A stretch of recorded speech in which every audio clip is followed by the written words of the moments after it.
welcome my co-moderator, a true partner and a fantastic board member for the NBOA, and that's Jeff Weinberg of Drexel Properties. Jeff has just been a strong advocate on many issues in the past year and a half that I've gotten to know him. He's now president of the Northwest Side Building Coalition, and himself has been a tenant representative for New York real estate. Right, Jeff? You've been helping your daughters with some leasing issues in New York? I technically exist on 3 leases right now in New York. Soon to just be 1. Well, you're perfectly suited to be joining me in this discussion. I'm moving from Manhattan to Brooklyn, by the way. Are they? Well, that's a good move. Sounds about right. I'm just pleased also to see, and Jack, I'm not going to call you out or anything, but Jack Markowski is a former building commissioner for the city of Chicago, also president or executive director formerly of the Community Investment Corporation, which has been instrumental in promoting and preserving NOAA, what we call, do you guys use the term NOAA out there? Naturally occurring affordable housing. No, yeah. But I like it. We should start using it. Yeah, we'll let you use it. Jack, is that okay? Please, Jack, let us. Okay. I'm not going to call you or anybody else out today. We'll send you 2 cents every time we use it. How about that? Okay, well, I went in on that action. But you're the first person I've ever made contact with and via Twitter. I noticed your Twitter feeds. They're always spot on and interesting about the housing situation in New York. You're expressive and interesting and refer interesting articles. So I kind of followed you that way.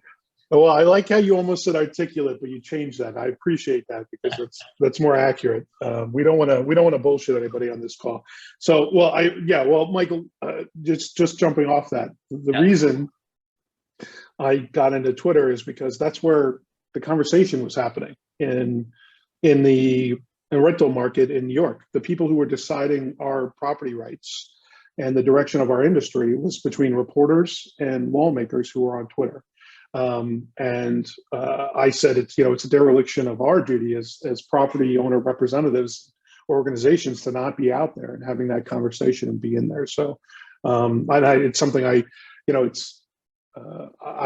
going to be 40, so I have no problem saying my age. I'm right in that sweet spot between the older generation of folks who probably have no idea what Twitter or TikTok and all these groups are, and the younger generation, which was virtually raised on it. So I'm trying to bridge the gap between both and try and encourage both. This is where people are having this conversation about the laws that dictate our business. So we have to be there until we don't have to be. I think eventually, as with Facebook and other mediums, it eventually transitions to others. But it's really important that property owners are out there putting out facts and refuting a lot of the nonsense that's put out there by the opposition to our industry, which is frequently picked up by reporters who are very on Twitter, and then that is kind of put into an echo chamber that lawmakers use to believe what's going on in the housing market and then craft laws based off that. Well, if somebody wants to follow you on Twitter, how do they do that? Oh, it's JAYMART2222 at Twitter, I guess. I don't even know, honestly. So you got a communication. You have a communication director. Yeah, that's why we have Michael. He'll put it on the chat box. But with respect to you, you're the executive director of a great acronym, CHIP, which stands for Community Housing Improvement Program. Yep. It represents over 4,000 members, almost 500,000 rent stabilized properties in all of New York's 5 boroughs. Boroughs is a term we really don't use here in Chicago, but we all kind of get it. And we welcome you. I also have really been so impressed with your communication director, Michael Johnson, who's on the call, and I know we'll hear from him an encyclopedia of knowledge when it comes to all the issues, the litany of issues that you guys are all dealing with. And we all have a taste of, on virtually every one of these issues that you're entrenched with. We are dealing with it, or we are concerned that we'll deal with it, which is that's the reason why we're meeting today. So let's jump right into it. The purpose of this call, the main thrust and focus, besides learning more about CHIP and learning about the realities politically and from a housing perspective, the challenges that you're dealing with, the tenants, housing providers are dealing with in New York. We want to hear the basics, the foundation, and then let's jump into what I think is our main issue, and that's rent stabilization. And we'd also like to touch on the good cause legislation that is pending in Albany. So why don't you let us know, first of all, tell us more about CHIP. Yeah, happy to. First of all, thanks for having us. I know I speak for Michael. It's a pleasure to talk to other property owners from elsewhere and hear what's going on. It's good to see some familiar faces, Jeff, Joe, Mike, yourself, obviously, folks we've been on calls with before. I think this is necessary. I think as I've mentioned on other calls with you, is what we've seen from our organization's perspective is what's happening here in New York often precedes what happens in the rest of the country. We, for better or worse, are often a testing ground for policies. We're also a testing ground in the real estate market and communities for practices. And the beauty of New York City is that it fluctuates and changes rather dramatically. So what we have found in our polling across the board, just before I introduce Chip and a little bit about what we're doing, is affordability has ticked up in what we have seen up into the top 3 issues for voters, and I'll explain why that's relevant to us in a second. So that's new. Affordability, you would assume in New York City, is always concern. Everybody says it's expensive. I'm sure in Chicago you've heard this before, or other major cities, but it has never really gotten to the point where it's saturated the entire electorate, where it's in the top 3 or 4 issues. You'd hear about crime, you'd hear about wages, perhaps terrorism earlier in the 2000s, security issues. We're now seeing affordability generally as a consistent polling measurement in the top 3 issues. And the reason why that's relevant to all of us in the housing community, and I think it's starting to happen nationally as well, and you're seeing many articles, is that continues to put constant pressure on lawmakers. One of the things, the benefit of Michael and I, we came in, 3 years ago when I started at this organization, my background was 15 years in the New York State Senate. So I worked in the state legislature and with many of the colleagues who were crafting the laws that were detrimental to the industry. I luckily didn't have any part in those laws specifically, but I was able to see the back and forth between the tenant advocate community and the property owner community and observe as a third party as kind of what was working and what wasn't. And Michael also comes from a political and a press background, communications, having been an editor at a fairly popular citywide political newspaper, being able to see what was happening. And the dynamic here is that lawmakers are pretty simple to figure out. I know you have an alderman who advises you as one of your lobbyists.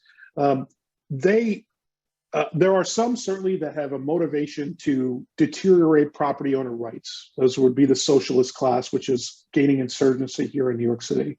But they're still pretty much a very small minority. But the majority of lawmakers are pretty simple to figure out. They act based off what they hear.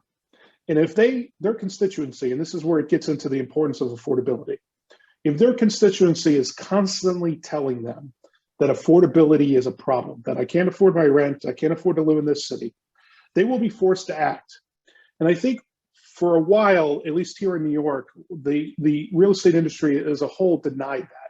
Their way of responding to that pressure of affordability was simply to say, well, it isn't as bad as they're saying it is, or, well, sorry, but we have to be able to continue to pay for our properties. Never the explanation was made, I think, to our detriment for a while, that we need to be part of the solution of the affordability problem as housing providers, because we know, you know, people who run housing know what costs go into providing housing. You know that when a government entity sets the property taxes, that forces you to consider a rent increase. That you're not sitting there twirling your mustache thinking, I just want to keep increasing the rent year over year because I want to be able to afford a new yacht. That you want to be able to, buy more properties simply by increasing the rent. That these government inputs into your cost of operating this housing, which is necessary, by the way, is a contributing factor to rents going up. And I think we, at least in New York, for a very long time, ignored that conversation. We allowed the tenant community just to overtake that conversation and basically take the moral high ground on affordability and say these folks are greedy, and that the only reason they want to raise rent is to make more money for themselves personally. And what we've tried to do and I think to some success with Michael's help, obviously, and our members, is start a broader conversation that government is really the driver of rent increases. When you're talking about property tax revenue, when the city goes out and every year brags about the massive budget surpluses that the city has had since the 2008-2009 financial crisis, that money comes from somewhere. And guess where it comes from? It comes from rents. It comes from renters themselves. They have passed that money through our property owners right back into the city. So when an elected official says you should blame that guy for the high cost of living in New York City, in reality, what property owners and tenants should be doing is sitting on one side and blaming elected officials, because they are a huge contributing factor as to why costs keep going up. And that has allowed us, I think, to form alliances. And I've heard a lot of the good work, Michael, that you guys have been doing out there and working with some groups that you might not normally work with in the labor community. And we're doing that as well. And I think that is the direction the industry as a whole has to go. Not just in New York or Chicago or major metropolitan areas, but because as lawmakers are continued to be pressured to solve for affordability, their solutions will be bad. We know that because they don't know how housing works. So in New York, where we are, their solution has always been rent control. So it started, as Michael said, we represent 4,000 property owners, 400,000 units of housing. That's about half of the rent stabilized housing stock. So I'm going to throw numbers at you, and I can feel free to stop me at any time and I'll repeat them.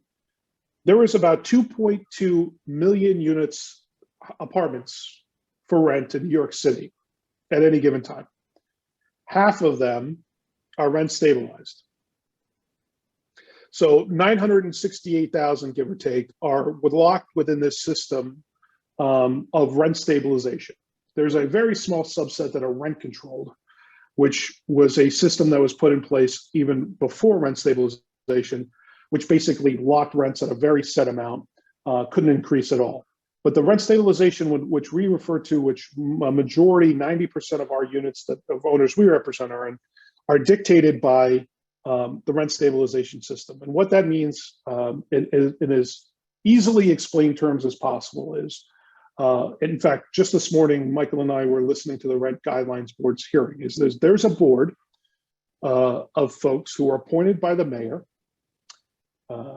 that 2 tenant representatives, 2 property owner representatives, and 5 public members. And those members every year look at income and expense of of those nearly 1 million rent stabilized units, I should say, and they determine whether or not a rent increase is warranted. That is currently, because of the 2019 rent law changes, the only way a property owner that owns one of those units of housing can increase the rent. So I'll stop there. Are there any questions about that?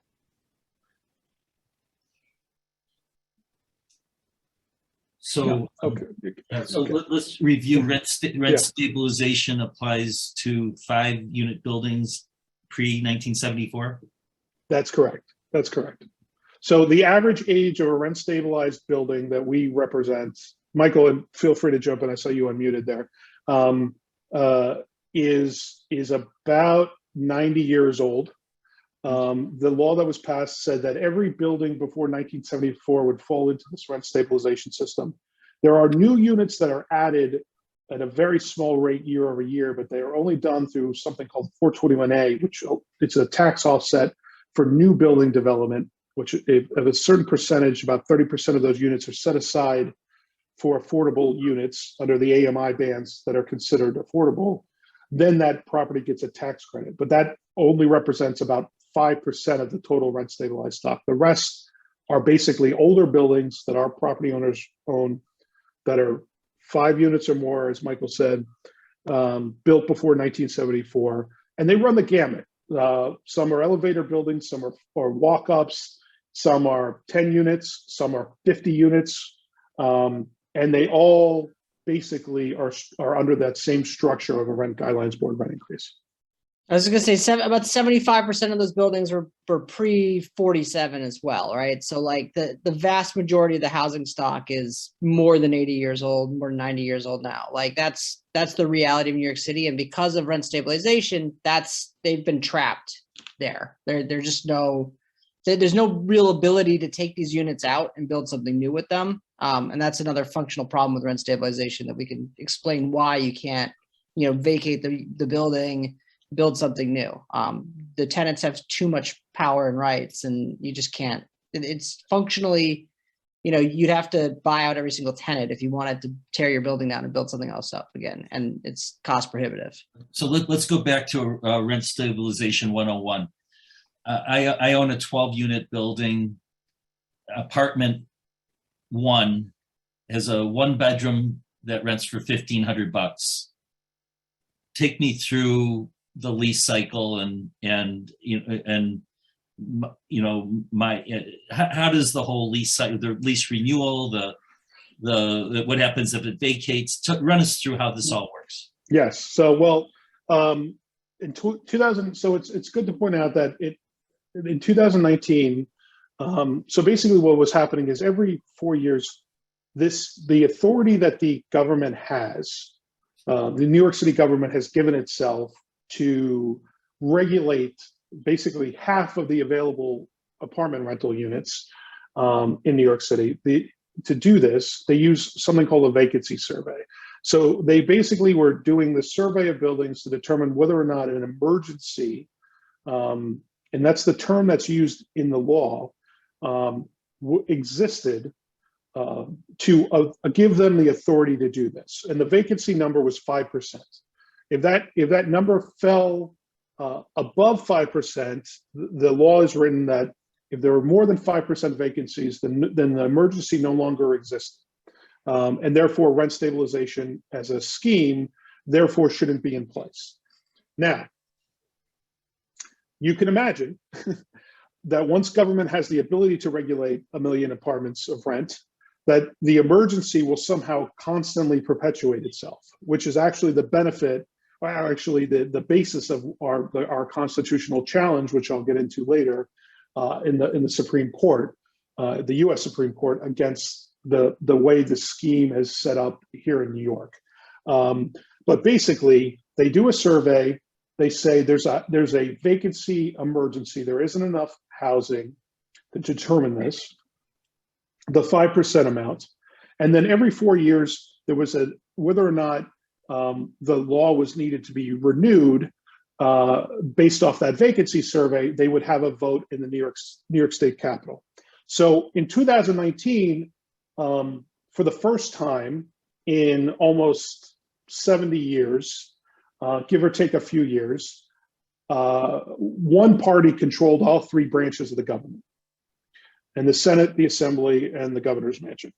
And there was a wave of kind of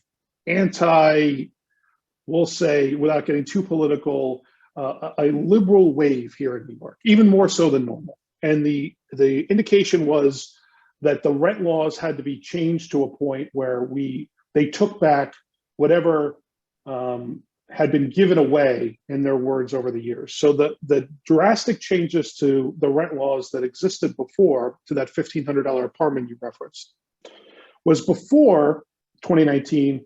In that $1,500 apartment, when somebody vacated, you had the ability to reset the rent into 20%. You've got something called a vacancy bonus. You are allowed to do an increase in the rent. You are allowed to apply for a capital improvement, an IAI, rent increase if the apartment needed to be renovated. That was not capped. So you were allowed to apply for an increase over the years that would allow you to increase the rent. A major capital improvement increase you would be able to apply for, which applied to the building facade and the entire building infrastructure. All of these were mechanisms that a property owner could use within the rent stabilization system before 2019 to increase the rents on that $1,500 unit, Michael, that you're staying in. So you as a tenant, if you started off at $1,500 before 2019, you would probably see a $100 rent increase, a $200 rent increase, a $150 rent increase.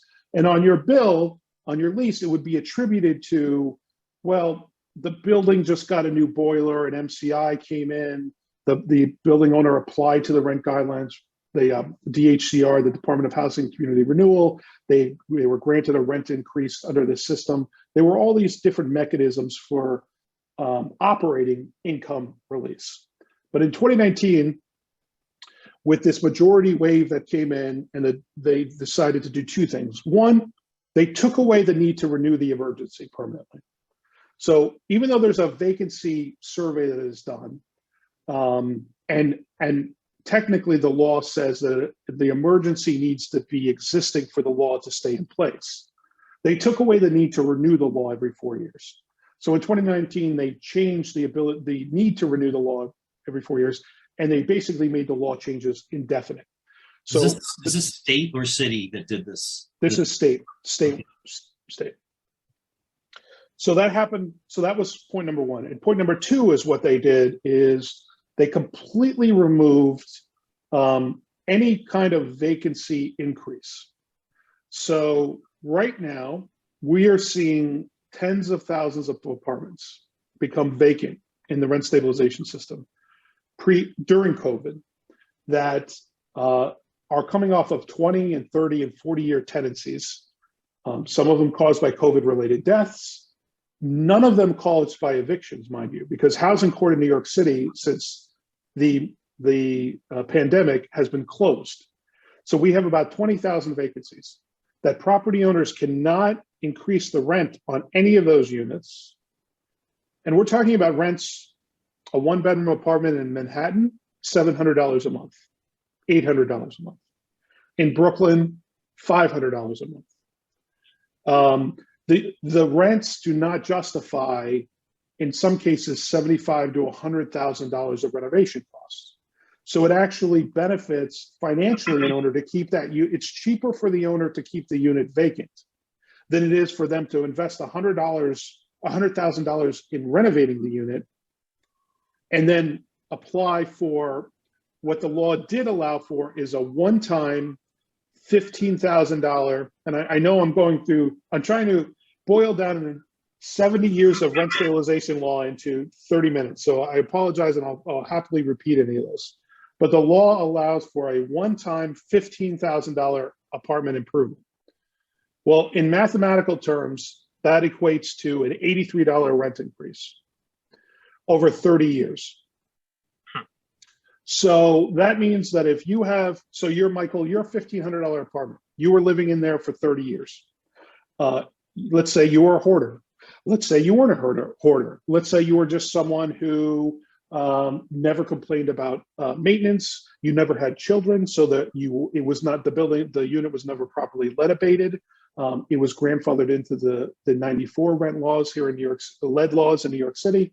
So you vacated that apartment at $1,500, but the work needed for the next person to rent that apartment is well over $100,000 because of lead abatement, electrical work, gut renovation that needs to be done. Just the permitting alone is close to $10,000 here in the city. So The only amount of money that the owner would be able to increase that rent would be to $15.83 a month over 30 years, outside of the rent guidelines board system. So that was particularly damaging to the housing stock and to our property owners' ability to keep renovating, as we said before, 70, 80, 90-year-old buildings, and to keep them churning through what is naturally occurring affordable housing, NOAA, as we get prepared for keeping up with the housing market. The other thing that the rent laws did was they, as I said, they made it extremely difficult. So a lease renewal for the $1,500, you as long as you're paying rent, would be getting a lease renewal. The process for an eviction in New York City, I'm not familiar with what it is in Chicago, but it is extremely difficult to get an eviction here in New York. The housing court system is extremely backlogged as it is. We're now looking at a minimum 12 to 15 months getting any kind of martial action on evictions here in the city. So what you have is a housing stock with half of the housing locked into this stabilized system, which is basically an incentive for people never to move. So then you're not onboarding enough free market housing. And the only free market housing that's being built is what can be profitable to developers. So it's ultra high luxury apartments. So then we're seeing ultra high, where they're being called pied-à-terres, because they're basically being bought by outside investors in Russia and foreign governments, being built around in Manhattan and Central. So you're only really seeing ultra luxury apartments being built, nothing middle market or affordable. And then you have what's affordable locked into this rent stabilization system.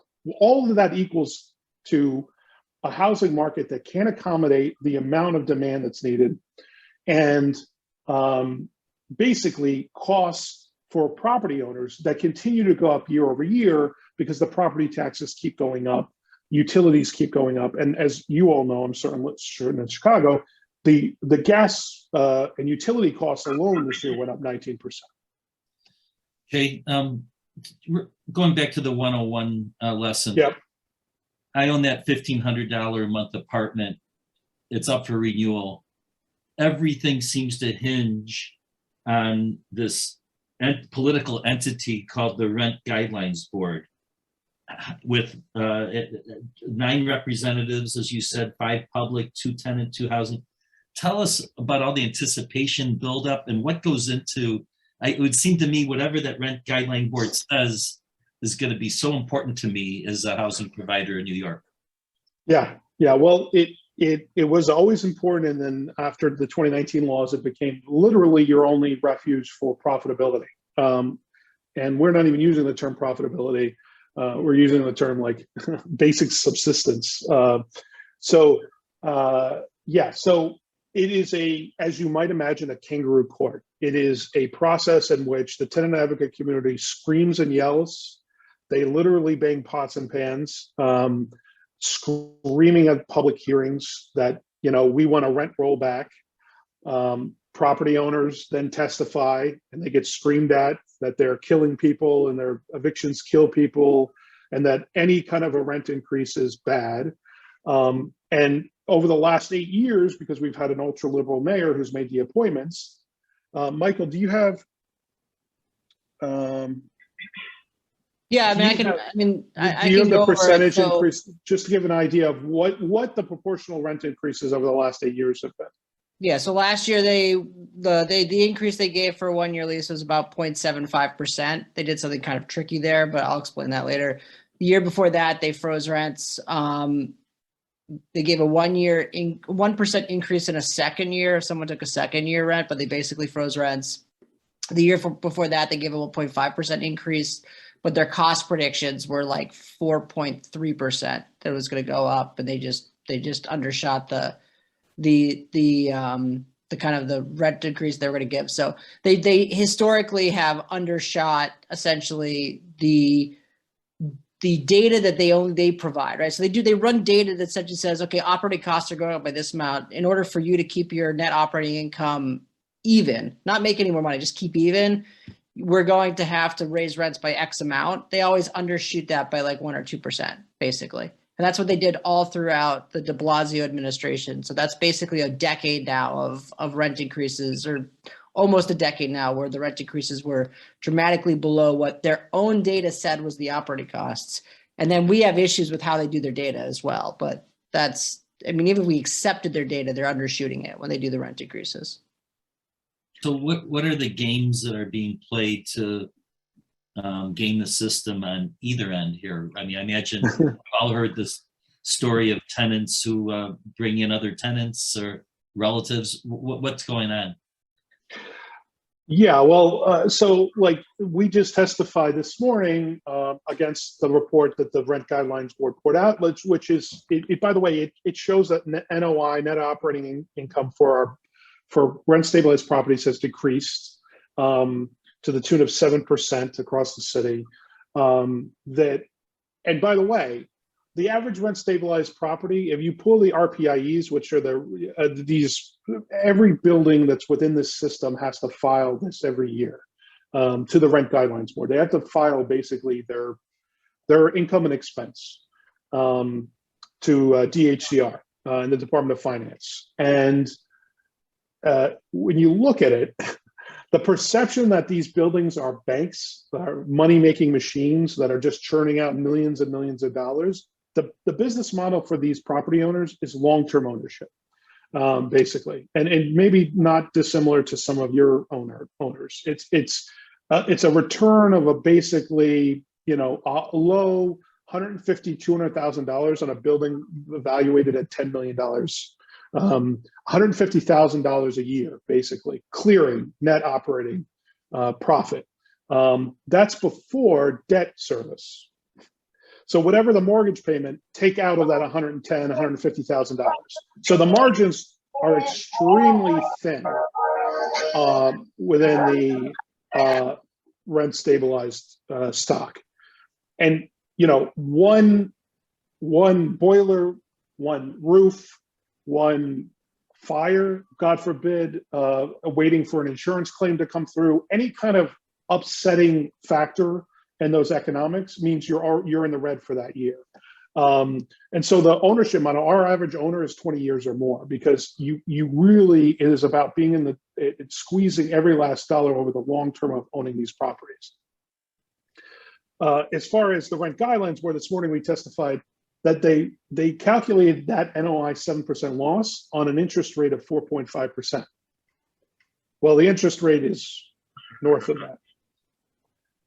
So, I mean, that is part of the problem here, is that the board itself often uses data that's based off of last year's numbers, and the housing market is cyclical. It changes constantly. For example, last year, the increase we were able to get, which was, by the way, the largest in 8 years, at 2%, a 2% rent increase, largest in 8 years, was because of the massive vacancies caused by COVID, starting in 2000 and at the end of 2000, beginning of 2001. But we were already 18 months behind the data. Michael? Yeah, I was gonna say, like, the other thing too is that they do reports. They do the reports the same way they've been doing it for almost like 20 years now. And when they do it, like, they do the income and expense report. So for the 2022 income and expense report, it's based on 2020 data, but then they do like affordability and income and affordability. So they look at the ability for a tenant to pay. That's done based on last year's, data leading up to the current times. And then they do the price index of operating costs, which is essentially like how much does it cost to run the building.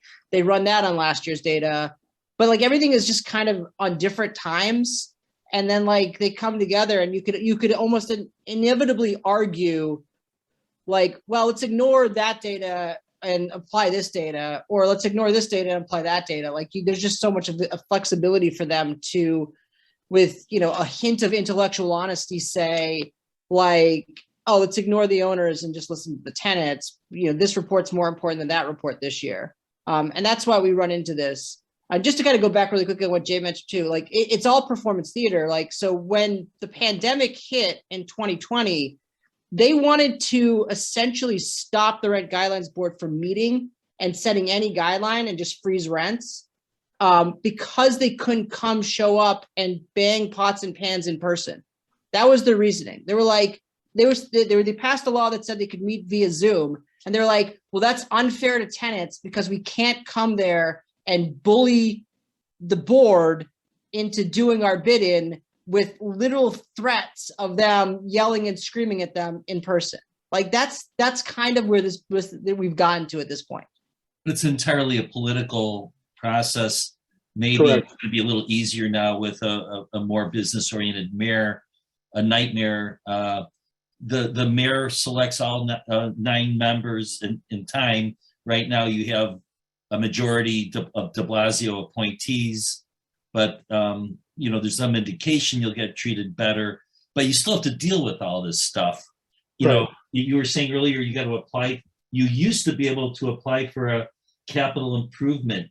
So if you want to renovate a kitchen in pre-2019, you couldn't just pull a permit and renovate. You had to go in front of a board or what? Well, you had to submit paperwork to legitimize the ability to increase the rent to cover the improvement.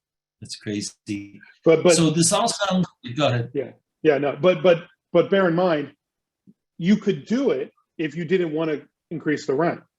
And that's basically the general view of how New York City views owning property, rental property. They have no problem if you want to keep going in your own pocket and spending money and losing it. And that's their argument against us on the vacancy issue that we're trying to highlight now for them. Part of their argument against, well, why aren't you just renovating these units and putting them back on the market? We've been accused by one lawmaker of actually trying to artificially inflate the constriction of the market by keeping these units off. And we took this one lawmaker, her name Linda Rosenthal, we actually took her into the apartment.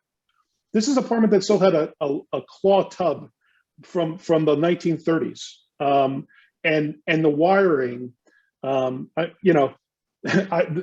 this apartment had not been renovated in 60 years. And the same tenant, it was the same tenant. This person probably spent maybe 2 weeks in the apartment. They had another, once a person gets a rent stabilized apartment, they don't let it go.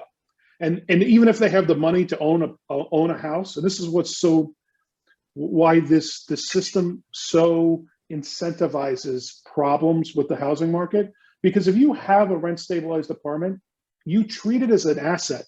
As a tenant treats it like an asset.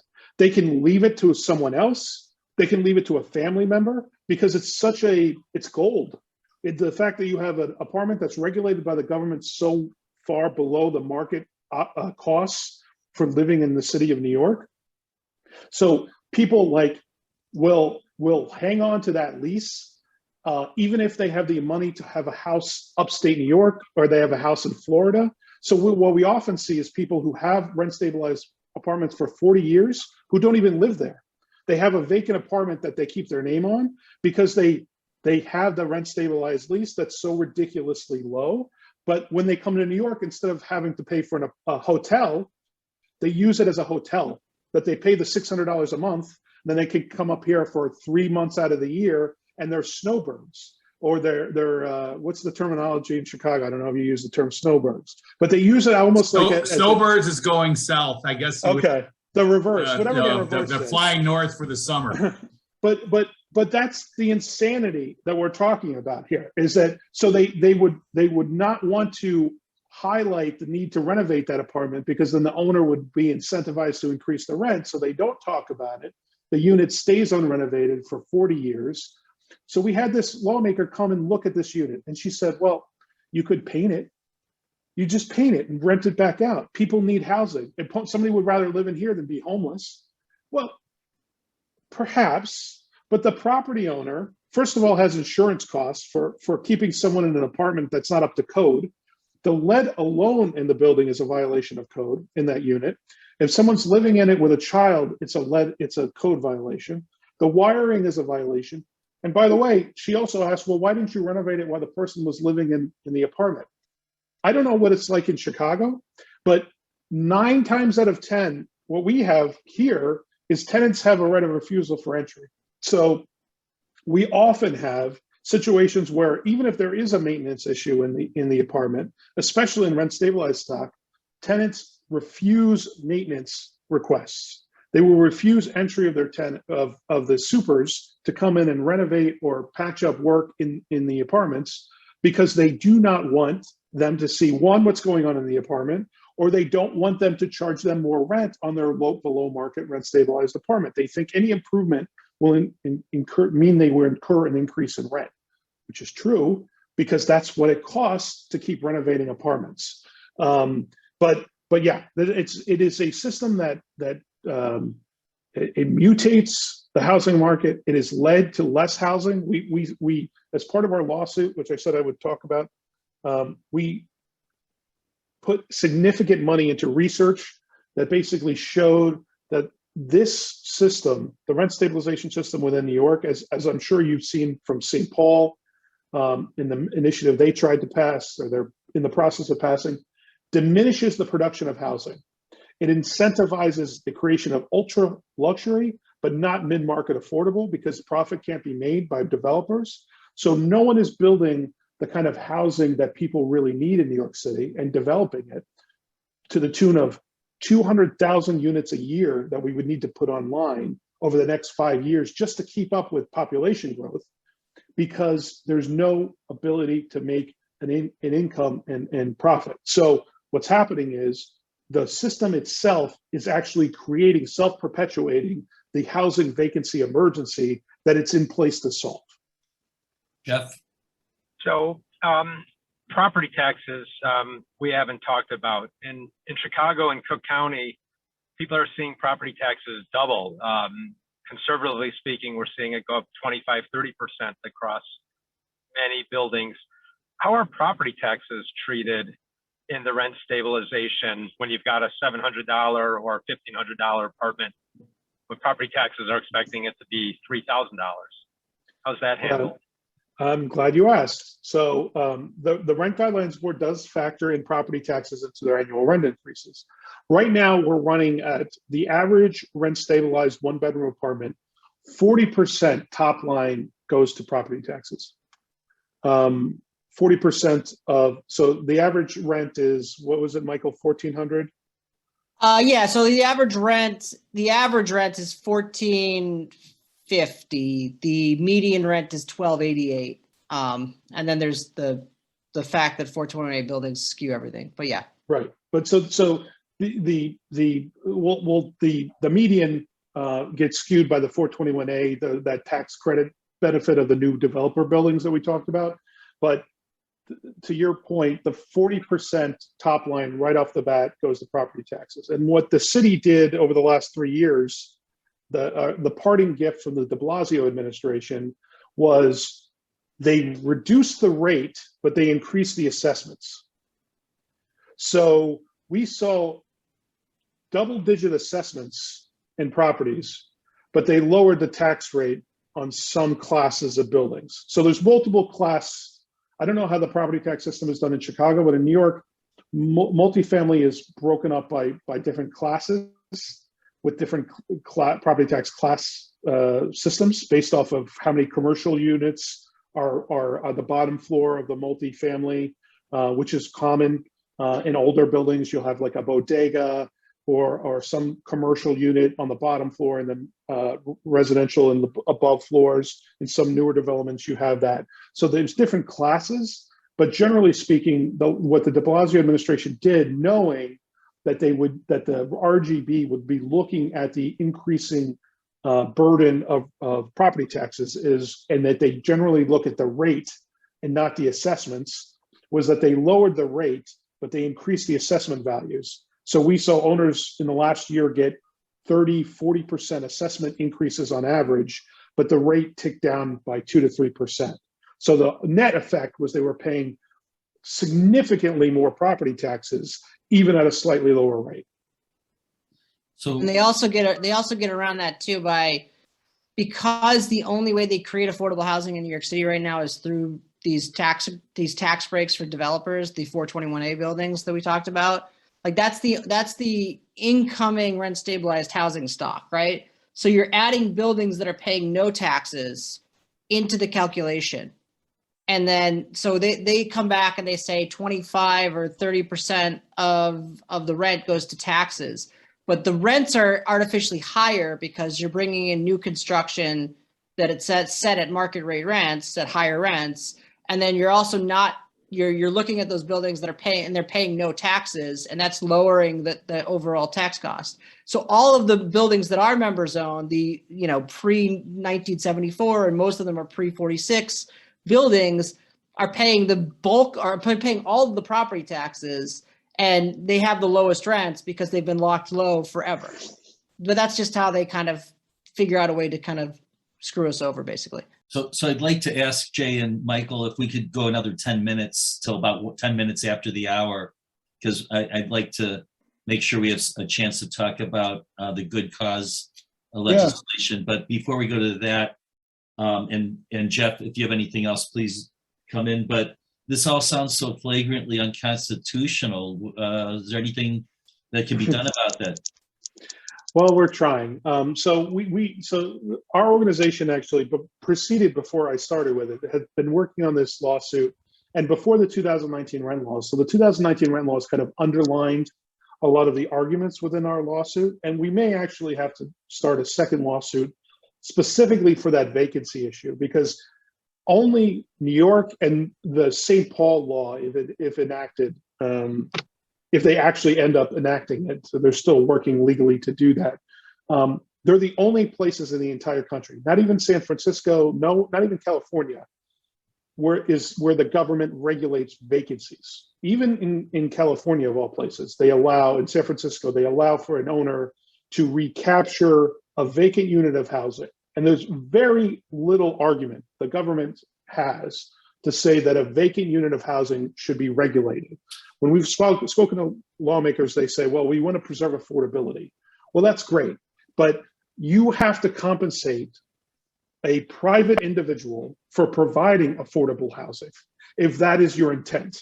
And right now, and that is ultimately the through line for our argument, that there is no fair compensation under this system for an owner to be providing a below market rent currently, by being fairly compensated under the system, because of all the kind of problems that we've laid out through the, and we've only, we could talk for 8 hours about all the different ways in which an owner's property rights are fundamentally removed from their own properties. One thing that we are focusing in on is an owner's personal use to be able to use the properties. One thing we haven't even touched upon is the ability to convert the building to a condo or co-op.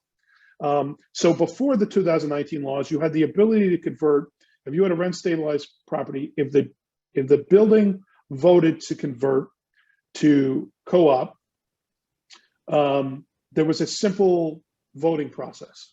Do you remember what the percentage before 2019 was, Michael? 15%. 15%, yeah. So it was 15%. If 15% of the tenants decided we want to go co-op, they could do so. So in 2019, they changed the law for it to be 51% of the tenants. Well, that is a threshold that is virtually impossible to reach. So one of our arguments is that they basically remove that ability constitutionally for an owner to seek relief or to be able to have their tenants move to a co-op type system, basically remove the building out of the rent stabilization system. There are other more egregious examples, but the very specificity of the law and the way it was crafted in 2019 to fundamentally carve out property rights, but also more specifically to remove the ability to make a profit for property owners on housing. So much so that just 2 days ago, one of the state senators, a socialist, devout socialist, who, by the way, is extremely wealthy, comes from a wealthy family, not that has anything to do with it, but it seems kind of coincidental that many of the socialists here in New York happen to be very wealthy. I don't know why or how that is, but it seems more than a coincidence to me. Said that it is diametrically opposed to provide affordable housing and make a profit. That it's the government's role to prevent profitability on affordable housing.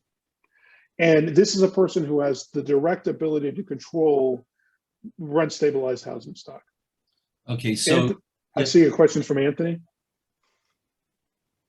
well, let's just keep it here. My question is this: how can we? And I'm on another side of the equation with the PPC. How can we have a happy medium that all of you guys that is in this industry to make a profit and allow folks to be able to also live in some of your properties? Yeah. How can we do that? Okay. Well, it's a great question, and it's someone that I've talked to Michael about before. In fact, what we have fundamentally started pushing here in New York is, look, and by the way, the basis of our lawsuit is not seeking compensation. It is simply this, and the through line argument of our constitutional challenge is this: if the government wants affordability, it cannot rely on private citizens to provide that affordability. And that's okay, but it has to help provide that affordability. In other words, you cannot force a private owner to make up the cost difference if a tenant cannot afford how expensive housing has become in New York City. Mm-hmm. So that's why we have been promoting something called the Housing Access Voucher Program, which is a voucher, a universal voucher. We frequently promote Section 8 housing voucher participation. There's a city FEPS voucher that doesn't work very well in this city, but it's funded to the tune of hundreds of millions of dollars for renters. We're not saying that tenants should be forced to keep paying higher rents if the cost of operating housing keeps going up. We're saying two things have to happen. If government must help us lower the cost to provide housing by reducing property taxes, utility costs, and the costs that they can control, or both, they have to help tenants cover those costs. But they cannot keep relying on people who own property to make up the difference between what tenants can pay and what property owners can make up the difference. That's it, because that equation doesn't have, there's no finite solution to that equation. Property owners will eventually run out of the money that's needed to make up that difference. So But you guys are in business to make a profit. Anthony, thank you. Yeah. The bottom line is that you have a lawsuit pending in federal district court. Is it and you're hoping that this ultimately will make its way up to the Supreme Court, where it might get a very favorable look. Is that the bottom line? Yes. So our lawsuit was designed from the start to go as quickly as one can through the court system to get what's called granted cert in front of the Supreme Court. We made the tactical decision to go to to get relief at the federal court level instead of going through challenging the state law at the state level and going through that process. We know that we're probably going to get decisions against our arguments at these levels, making our way up to the Supreme Court. But we were always designed to do that. The attorneys that we're using, Mayor Brown, our lead plaintiff, our lead attorney, Andy Pincus, has been working with Cedar Point, the attorneys out at who had a successful case there, with some other attorneys who've made successful arguments in front of this. He's himself argued many cases, and I think it's well over 30 cases in front of the Supreme Court. So we're going about this with a very clear intent to get a hearing in front of the Supreme Court to hopefully get some relief at that level. Okay. It's 12:50, or for you it's 1:58. It's 12:58 here. Let's look at Albany and statewide. What is the main issue that is a concern to you guys? Yeah. So as we're looking at, we're dealing with something called the good cause eviction bill, which is not actually good cause eviction bill. It's actually a form of rent control. And we have talked on prior calls, but I'll do a 5-second summation. Basically, it's a bill that would regulate outside of the rent stabilized stock every single unit of rental housing in New York State, that every rent could not be increased year over year by 3% or CPI, whichever is higher. Now, this year CPI happens to be rather high because of inflation, but on average, it would be about 3%. So any lease above 3%, the tenant would have the automatic presumptive ability under this law to challenge that rent increase in court and say that it was an unconscionable, unreasonable rent increase. So that is why we define it as rent control for the entire housing universe, every single unit of housing. Now, we've successfully been able to prevent it from passing.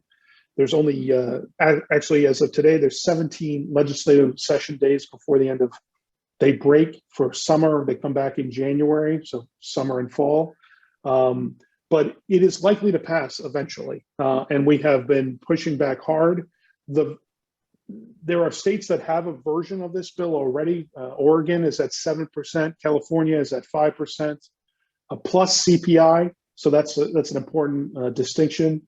Obviously, St. Paul, we know, passed it, but essentially it regulates every free market unit of housing outside of the rent stabilized system. So our owners, to go back to your analogy of it, so a 10-unit building, if 8 units are rent stabilized and you have 2 units that are free market, let's say the rent stabilized are $1,500, the 2 rent stabilized are $3,000. Okay, let's say you're in Manhattan, that's why the rents are that high. And now going forward, if this law were to pass, you would have the rent stabilized apartments in that building, and then your 2 free market units would be governed by good cause eviction. So that means those rents would only ever be able to go up 3% year over year plus CPI or CPI. So it's now 1 o'clock. It's the top of the hour, and we'll wind this down. And I'll open it up for any questions. Unless Jeff, feel free to chime in if you have anything. But before I let you chime in, Jeff, I have one observation. I imagine even with the cap rates for purchasing buildings must be extraordinarily low, if not negative cash flow. But for the long-term investor, i.e. the person that has tremendous amount of reserve capital, who can take money out of their pocket to sustain a building, I'm sure there's still a vibrant market to purchase real estate. But it seems like it's taken the mom and pop owner, the smaller folks, the folks that want to pursue intergenerational wealth within their family, the prototypical client that or owner that we represent here at the NBOA, the small to mid-sized owner whose future, their sweat equity and their hopes for retirement, their hopes to send their kids to college is tied up in that asset. It seems like it knocks everybody except the most wealthy out of the Yeah, 100%. Just to add to that, before you respond to that, Jay, it's more that there's the generational wealth that already exists when a family's had a building for decades and now they want money for something else, or it keeps anybody new from being able to enter the marketplace.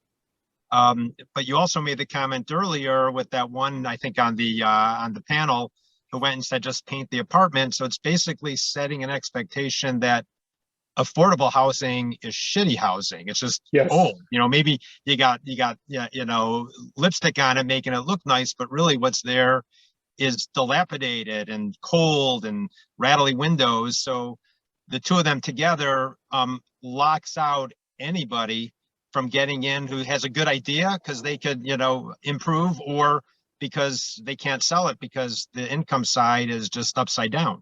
Yeah, you're both so right. So I'll give you 2 examples. So one, we're seeing right now, the only people who are really purchasing are massive hedge funds or big corporate owners. Blackstone is making a lot of purchasing.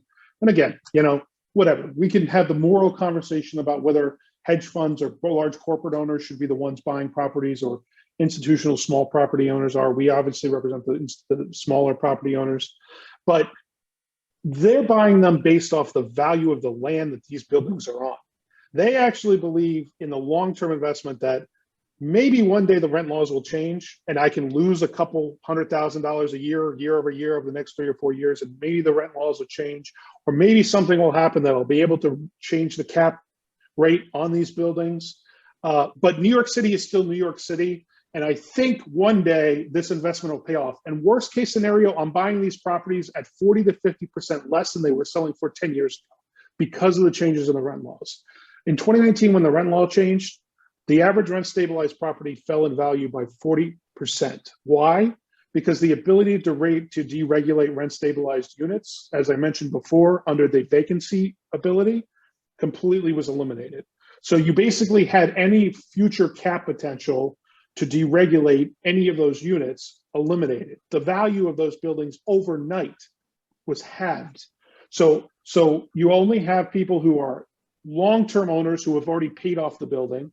And by the way, they're all the ones selling to the larger corporate owners, or people who are corporate economies of scale who are able to squeeze every last dime out of that building and make the financials work, pay their supers much less than I assure you our owners are able to pay their supers or wanting to pay their supers. And then point number 2, Jeff, that you just made is, I'm sure you've read articles about NYCHA, the New York housing development. 400,000 apartments, okay? It is the largest public housing development in the entire country. They just put the bid on their renovation costs. By the way, the average NYCHA unit is only 40 years old, not 100 years old. Their renovation cost is $230,000 per unit.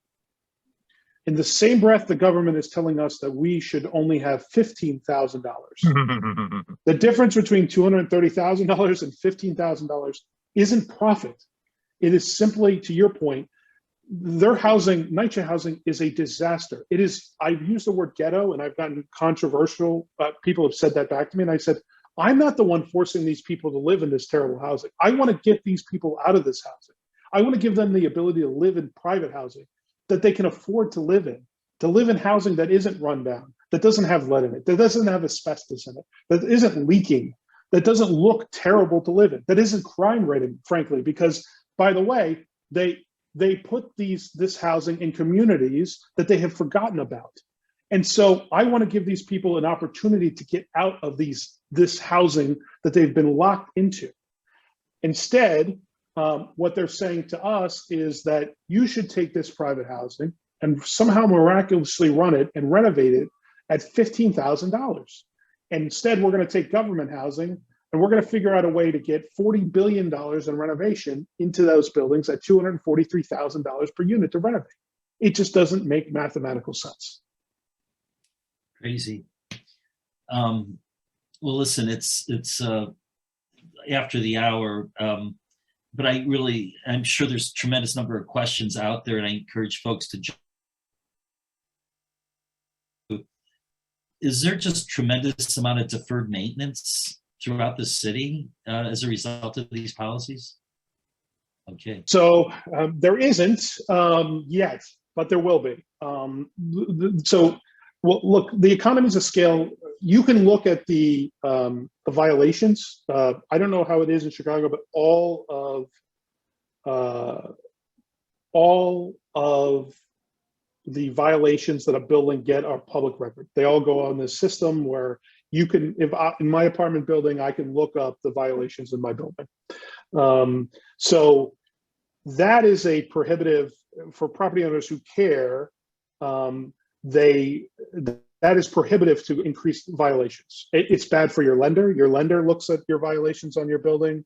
Your renters look at your violations. It really does have an impact on property owners. So you're always trying to keep your violation count as low as possible. There are some owners who simply either can't afford to keep up with the violation counts, so that's prohibitive, or they don't care. Those owners are thankfully still a minority population within our broader property owner class, and so therefore we have been able to isolate them as an outlier. But our argument is that if this law continues to exist and property owners don't have the ability to generate income that covers the renovation and operating costs, then the dereliction of the properties, the maintenance will continue, the violation cost counts will increase. Our opponents have pointed to the lack of violations as, well, the law must not be so bad because the violations aren't so high. That seems like counterintuitive. Why would government want violations to go up? Because our owners have been particularly good at their jobs and been able to stretch the dollar and make maintenance work, doesn't necessarily mean that the law is working. So we But Jay, anticipate. I might just interject there. Yeah. The owner's taking care of the violation, which is kind of a building system. They're putting their money there, but the piping in the system for the water is so old and corroded that people could barely shower. So that's not a violation of a building code, but it's a violation of a housing right in a way. And the owner doesn't have money to fix that because of the squeeze. 100%. 100%. And so they focus on the superficial repairs and the long-term structural maintenance is being deferred until such time they have the money or not at all. So again, we anticipate that the long-term structural impacts to housing from the 2019 laws will continue to be exacerbated above and beyond the vacancy rate that keeps increasing until there's a change. Just one of the things I would note too, in the past probably decade, maybe even a little bit longer, we've seen a lot of small property owners have been forced essentially to hire property management companies. They just can't. There's too many regulations. There's too many new unfunded mandates that are passed, and they need the economies of scale to help them. So that's another trend that you're seeing in New York City. The regulations got so strong that they essentially not being able to run the buildings themselves, so they would hire out property management companies. Those property management companies, could cut the costs and run the buildings more efficiently. But now we're seeing those property management companies basically telling us, because they have larger portfolios, they can look across and say the margins are getting even smaller. So the property owners, the smaller owners, are the ones that don't have the cash to pay the capital improvements on a lot of these buildings. So that's where we're going right now. So there is deferred maintenance, clearly. And I think if we continue to go down this path without reforms, or if we aren't successful in our lawsuit, I think 5 years from now, things are going to be very, very much worse than they are right now. Did that 40% drop in value put people in default on their mortgages, and what were the consequences of that? So the trick with that is that the drop in value happened, and then 9 months later, COVID happened. So no one was really selling buildings during there. There's also a foreclosure moratorium in addition to the eviction moratorium. So the actually figuring out what the market looks like right now is a little bit trickier, but 40% is probably to some level accurate in some of these buildings. COVID messed everything up a little bit. And the other thing is, as the valuation of a building and the future sale value doesn't directly impact the income until you go to sell the building or pull capital value out of the building. So when we're seeing it is when somebody goes to refinance or they want to borrow against the value of the building, then they're seeing where the valuation has happened. Well, listen, the devaluation, I should say. The relevancy of this topic here in Illinois is immense.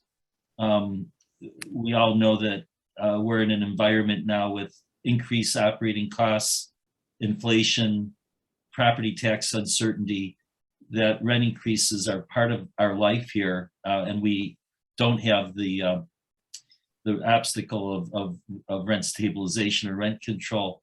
We still in many ways rely on a free market.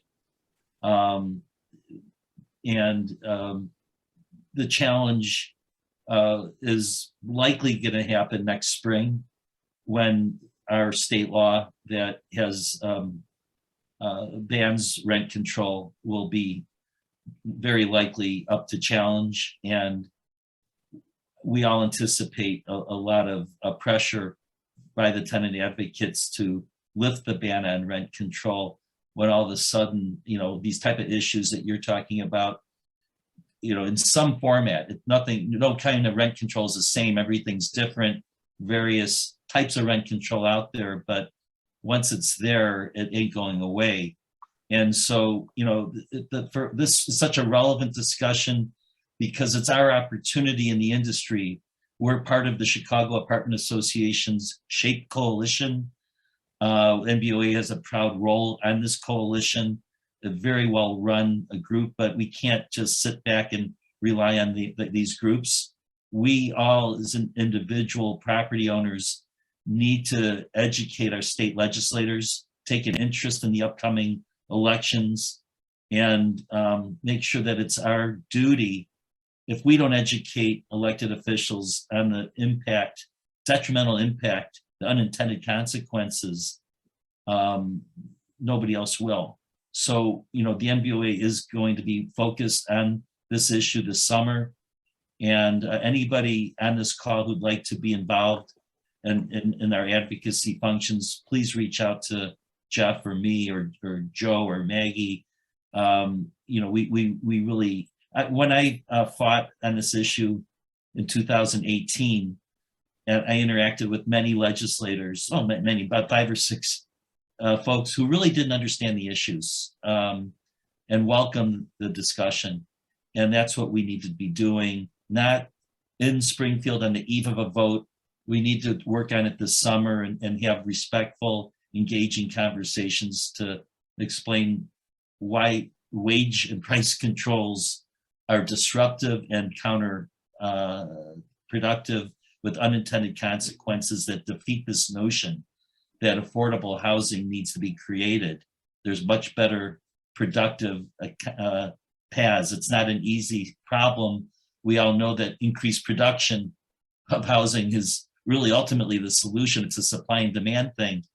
But, you know, so we have a job ahead of ourselves, and we welcome the folks on this call to participate, join with the NBOA, our industry partners, with the CAA, the realtors. We're in this together, and let's all stay focused on this affordable housing issue.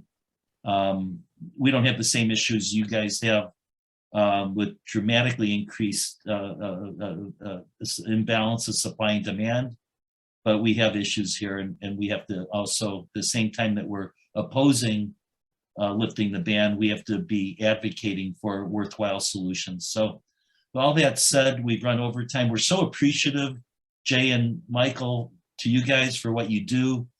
Keep us posted. We'll stay in touch. If the Yankees are ever playing the White Sox or the Cubs or Mets, and you can find yourselves in Chicago, we'll buy you an old style beer at the ballpark. How's that? Anytime. Okay. Happy to. Thank you for your time. Happy to meet with you, and we'll do it again soon. Okay, great. And thank you, everybody. Stay safe. And we'll be having another meeting in 2 weeks. We're going to be, we have another issue that we'll be taking up. So thanks, everybody, and have a good day. Take care.